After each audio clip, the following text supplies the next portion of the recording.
Nah, halo Bunda, kita masuk ke pembahasan yuk panen kolostrum. Apa sih tujuan dari panen kolostrum ini? Tujuannya yaitu untuk mencegah terjadinya sumbatan dan juga untuk memudahkan pelekatan.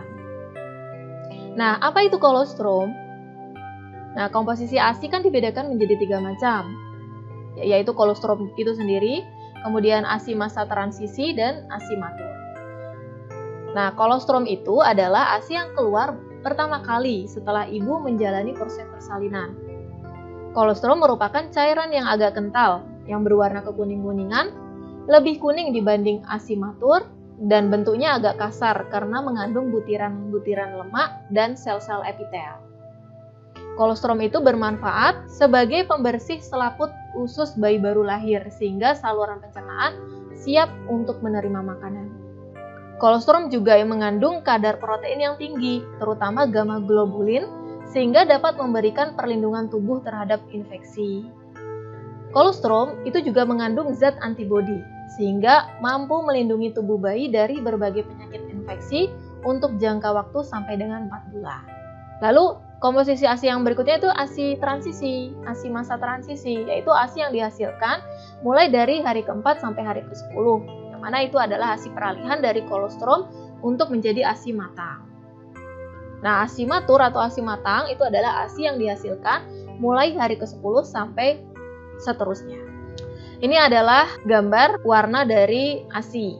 ASI pada hari ketiga, ini warnanya tentu lebih pekat dan kandungannya adalah kolostrum. ASI hari kelima, dia masih kuning, tapi sudah mulai peralihan. Ini ASI ke-6 itu ASI peralihan dan ASI matang di hari ke-25. Jadi kolostrum itu warnanya lebih pekat, lebih kuning. Dan pelan-pelan menjadi lebih putih, lalu ASI matang warnanya lebih putih. Nah, ini adalah tabel kandungan dari kolostrum dan ASI transisi dan lalu ASI matang. Di sini yang lebih tinggi yaitu proteinnya. Protein kolostrum itu tinggi. Lalu imunoglobulinnya dia lebih tinggi. Laktoferinnya itu juga lebih tinggi. Nah, tujuan dari panen kolostrum, tujuannya yaitu membantu menjaga agar aliran ASI tidak tersumbat dan memudahkan pelekatan. Lalu menumbuhkan rasa percaya diri si ibu, terutama yang baru menjadi ibu, apalagi baru mempunyai anak pertama.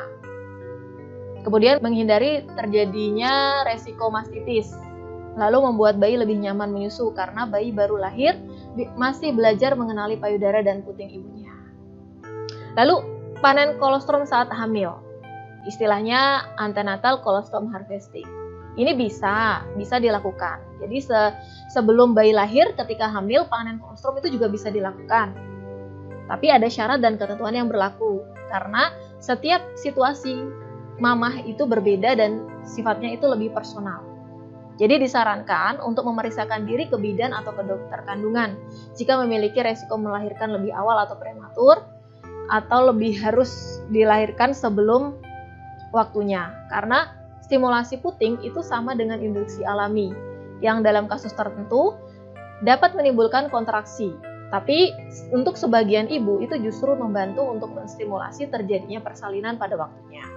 Panen kolostrum saat hamil ini itu bisa dilakukan pada ibu hamil yang mempunyai indikasi seperti diabetes, lalu hamil bayi yang kembar, kemudian mengalami hipoplasia payudara, yang mana hipoplasia payudara itu adalah di mana keadaan kelenjar payudara itu tidak berkembang sebagaimana mestinya. Kemudian konsumsi obat tekanan darah tinggi, lalu ada riwayat operasi di payudara sebelumnya. Atau jika bayinya itu memiliki celah bibir atau langit-langit, IUGR, atau kelainan bawaan lainnya yang mengharuskan bayi itu mendapatkan perawatan intensif saat lahir dan terpisah sementara dengan ibunya. Dan panen kolostrum ini hanya bisa dilakukan dengan perah tangan. Nah, apa manajemen laktasi yang diperlukan untuk panen kolostrum ini? Fase laktogenesis ini itu produksi ASI-nya berlebih secara alami. Namun bayi masih sedikit menyusu sehingga tidak perlu fokus menambahkan produksi ASI dengan berbagai macam booster ASI. Cukup lakukan aja manajemen laktasi untuk melancarkan saluran ASI dengan perah tangan atau marmet. Kemudian lakukan belajar menyusu sesering mungkin dan semau bayi. Dan jangan kenalkan dengan DOT. kenalkan sesering mungkin dengan payudara ibu. Kemudian kita observasi tanda ASI cukup pada bayi. Nah, kapan panen kolostrum ini dilakukan? Panen kolostrum ini bisa dilakukan pada 30-70 jam pasca persalinan. Stepnya yaitu kita pijat dulu secara melingkar dengan 2-3 jari. Boleh kita pakai minyak zaitun atau minyak kelapa atau EVO di sekitar areola. Kalau misalkan dirasakan ada gerenjelan dan rasanya sakit, maka justru disitulah titik yang membutuhkan tekanan yang lebih kuat. Kalau misalkan ibu tidak kuat, itu boleh minta bantuan. Nah, jika dirasa sudah berkurang endapannya, gerenjelannya, kemudian kita perah dengan teknik marmet hingga terasa lembut dan sakitnya berkurang. Karena apa? Karena penyebab rasa sakitnya itu adalah endapan yang tidak dikeluarkan. Beberapa kasus lebih kompleks itu karena sakitnya bukan sekedar mengendap, tapi menyumbat di saluran ASI. Jadi rasanya seperti otot yang gerenjel-gerenjel.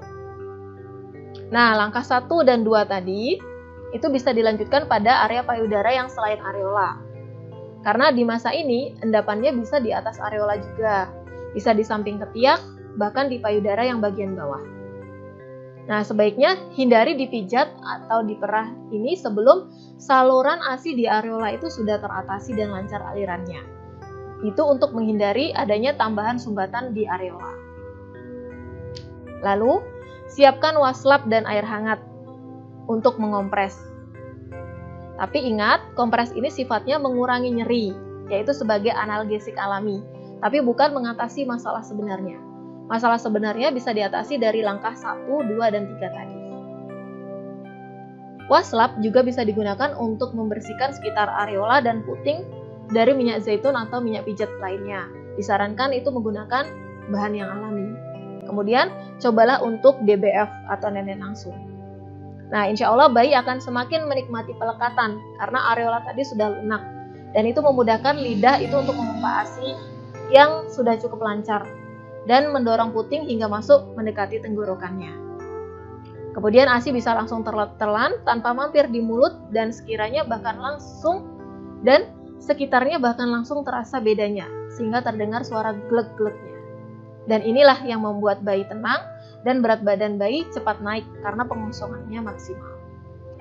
Ingat, semua ibu itu bisa menyusu dan bisa panen kolostrum dengan mudah. Kita harus siapkan keyakinan bahwa Allah itu menjamin rezeki anak kita sejak lahir lengkap dengan bekalnya, yaitu ASI dalam payudara ibu, dengan memahami Al-Quran Surat Hud ayat 6, dan tidak ada satupun makhluk bergerak atau bernyawa di bumi, itu melainkan semua dijamin Allah rezekinya. Dia mengetahui tempat kediamannya dan tempat penyimpanannya. Semua tertulis dalam kitab yang nyata, yaitu Lauhul Mahfuz. Lalu, carilah tempat bersalin yang pro alami, pro IMD, dan pro ASI juga rooming in.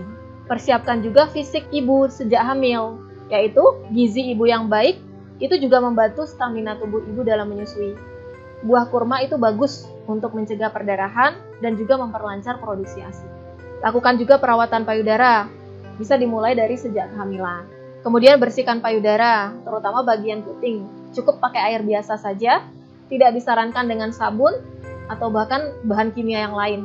Karena itu justru dapat menghilangkan pelembab alami dari daerah sekitar puting.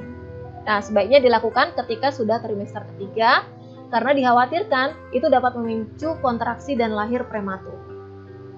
Yuk, jangan terlambat jika ingin pendampingan konselor laktasi. Sebaiknya dilakukan di hari kedua dan seterusnya atau di atas 30 jam pasca persalinan.